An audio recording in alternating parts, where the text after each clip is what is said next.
Hi, it's Tom here from Running Physio. Today I wanted to talk to you about a question that keeps being raised and discussed quite a bit on social media, which is how important is strength in running injury? How important is it in the lead up to running injury? And do we actually need to address it when we're treating running injury? As ever, I've put a link to our free webinars. We're getting some great feedback on those. We've got a great series on iliotibial band syndrome. We've also got videos on Achilles tendinopathy and lower back pain in athletes. So do check those out if you want to learn more about management of running injury. So let's talk about this topic of strength and running injury.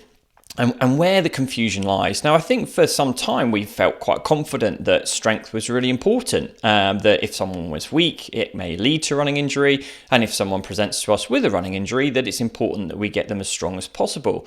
Now, that sort of still fits my biases. I do feel that may well be the case, but when you look at the research, it doesn't really support that. Now, prospective studies have actually looked at this, and they found very limited evidence to show that lack of strength actually leads to running injury. We've also got research that has actually found you can improve pain and function in runners without improving strength. Things like J.F. Asculia's work in runners with patellofemoral pain. Simply educating them about pain and load management helped to improve pain and function. And adding strength work in that study didn't seem to lead to any significant improvements in symptoms above simple education alone.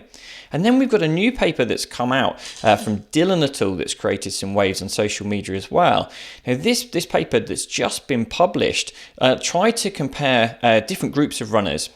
Ones that had what they call acquired injury resistance, so they hadn't been injured for 2 years.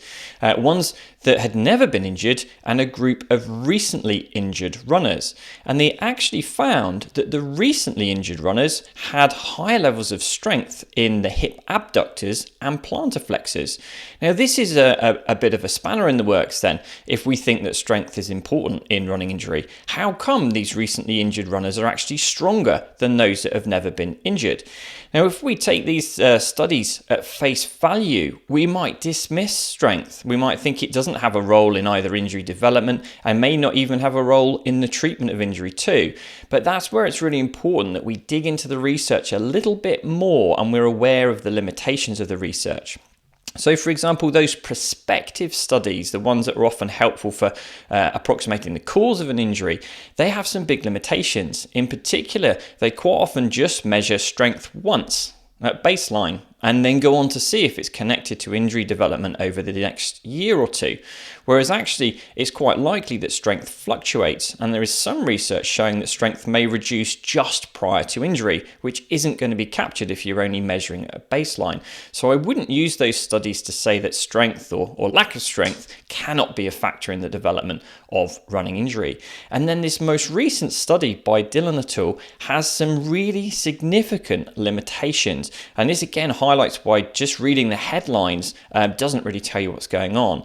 So this group of what they call recently injured runners, actually, they had their injury at least 3 to 12 months ago. So they've not actually been injured recently, and 87% of them had completed a rehab program. So actually, it might be more appropriate to call them recently rehabbed runners. So when you look at it in that context, then this group of recently rehab runners, yeah, they're a bit stronger in their hip and they're a bit stronger in their calf than runners that have never been injured and haven't done any rehab. That's not really surprising. So I think we have to look at these studies and say, well, this doesn't really tell us a great deal. And in fact, really, when you look at all the runners in that group, none of them are currently injured. So when you compare three groups of non-injured runners, it's not a great surprise. They're not greatly different. So I'd say we need, first of all, to be a bit cautious about the research. Be prepared to delve into it in a little bit more detail and be aware of those limitations, so we're not kind of throwing the baby out with the bathwater with this and dismissing strength altogether.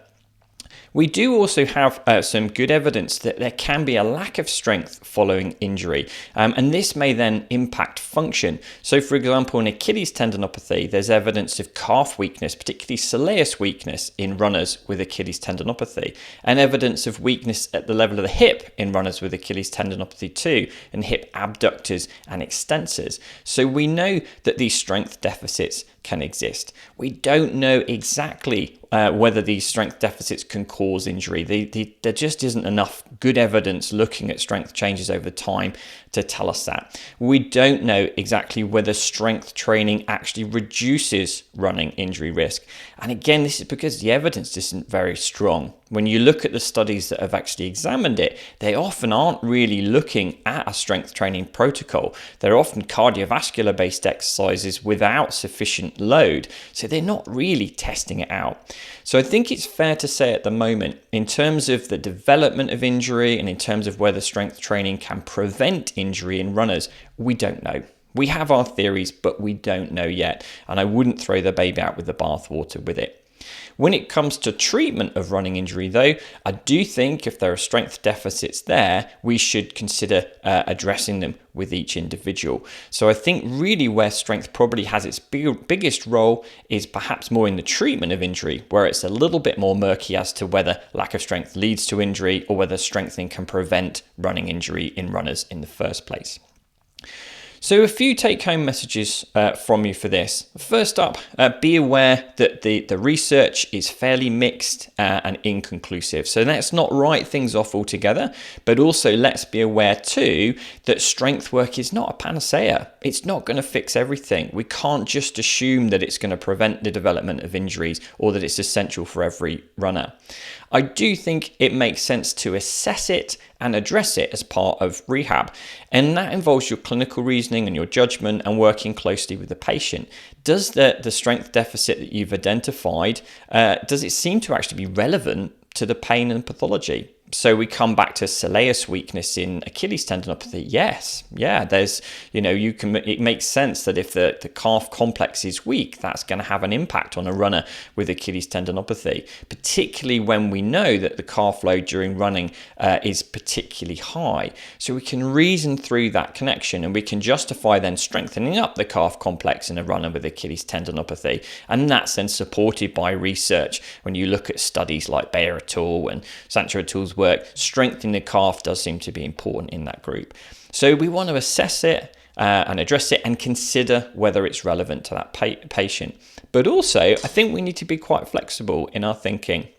And not every runner needs to do strength exercises. It's okay sometimes not to send someone off with exercises. Sometimes it can be more appropriate to say, well, let's just look at your load management. I tested you out. You're actually pretty strong in these key muscle groups. Particularly I'd look at quads, hamstrings, glutes, and calf. And you're thinking, okay, well, this is not a weak runner, and tell them that, build on those positives, tell them they're in great shape. But perhaps their assessment has shown you that they've just spiked their training load far too much, or there's inadequate recovery. And you might say to the runner, let's not worry too much about throwing in loads of exercises for you at the moment. Let's look at your training load. Let's bring in a little bit more recovery for you. And actually, let's focus on that. And that's less homework for them to do. That's less of a burden for them. And this can be particularly important in people that have already got a big life load. They've got loads going on in their life, and trying to squeeze in extra exercises actually might just add to fatigue and may actually not be that helpful for them. So I think we need to be flexible in it. Be prepared sometimes to not give out exercises and don't feel under pressure that you need to do that for every runner. Also, I think we need to be realistic with our strength goals, and we need to be quite careful that they're not a barrier to return to running. Because we've felt that strength is so important in running injury for such a long time, there are actually now in place sometimes quite difficult goals that people need to achieve before they're allowed to return to running. A runner recently was talking to me and said was told he had to do 50 calf raises on each leg before he could return to running. Now, that a lot of runners aren't going to get even close to that. I can't get close to that. I might be happy to get half of that. So Let's not make these strength goals an unnecessary barrier to return to sport. The evidence doesn't support that. We're not in a position where we can say you must tick these boxes in terms of strength before you can get back. Instead, let's be guided by their irritability, so how easy the symptoms are to stir up, the stage of their injury and their response to loading. If they can tell you that they can manage some running without a lasting aggravation, get them running if it's appropriate for the injury and the stage of the season that they're at, the stage of recovery they're at with that particular injury. So that's something I'd like you to take away. Let's not use strength tests as a barrier to return to sport. And then lastly with this, I think when we think about developing strength through strength exercises, let's think beyond just getting stronger. We see in studies like the LEAP trial in gluteal tendinopathy that symptoms actually improve before there's any change in strength. So it might be the act of strengthening, the process of doing it, that helps to reduce pain, that helps perhaps have some positive effects on tissue function, that may also help the patient's confidence. And we can see improvements actually before strength is increased.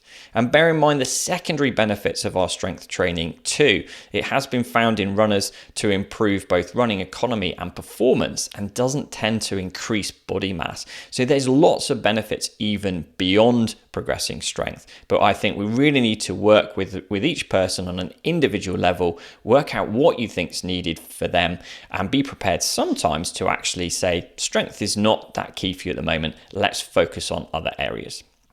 Okay, thank you very much for listening. I hope you found this useful. I think it's a good area to read around and keep our minds quite open with it. And just to kind of summarize what we've said there, it isn't really clear whether strength or lack of strength leads to running injury. We don't have strong evidence to show that strength training reduces injury risk specific to runners, but I do think it's something we should assess and consider addressing in individuals who are injured, and then see actually when working closely with the athlete if it's going to be helpful for them to work on strength, but be prepared sometimes to consider other options. Not everyone needs to be spending lots of time trying to get strong.